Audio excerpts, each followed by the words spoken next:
தமிழ்நாட்டில் காலியாக உள்ள 6 மாநிலங்களவை உறுப்பினர் பதவிக்கு வரும் ஜூன் 19ஆம் தேதி தேர்தல் நடைபெறும் என தேர்தல் ஆணையம் அறிவித்துள்ளது.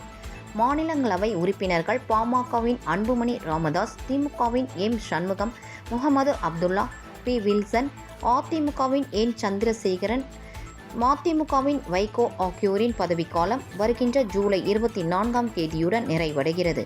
இதனைத் தொடர்ந்து காலியாக உள்ள 6 மாநிலங்களவை எம்பிக்களின் பதவிகளுக்கான தேர்தல் ஜூன் 19ஆம் தேதி நடைபெற உள்ளது. அன்றைய தினம் காலை 9 மணி முதல் மாலை 4 மணி வரை வாக்குப்பதிவு நடைபெறும் என தேர்தல் ஆணையம் தெரிவித்துள்ளது. இந்த தேர்தலுக்கான வேட்புமனு தாக்கல் ஜூன் 9ஆம் தேதி தொடங்கி வேட்புமனு பரிசீலனை ஜூன் 10ஆம் தேதி நடைபெறும் என்றும், வேட்பு மனுக்களை வாபஸ் பெறுவதற்கு ஜூன் 12ஆம் தேதி கடைசி நாளாகும் என்று அறிவிக்கப்பட்டுள்ளது. மாநிலங்களவை பதவிக்கு போட்டி நடைபெறும் பட்சத்தில் பதிவாகும் வாக்குகள் ஜூன் 19ஆம் தேதி மாலை 5 மணிக்கு எண்ணி முடிவு அறிவிக்கப்படும் என்று தேர்தல் ஆணையம் தெரிவித்துள்ளது. அதேபோல் அசாம் மாநிலத்தில் காலியாக உள்ள 2 மாநிலங்களவை உறுப்பினர் பதவிகளுக்கு தமிழகத்துடன் தேர்தல் நடைபெற உள்ளது குறிப்பிடத்தக்கது.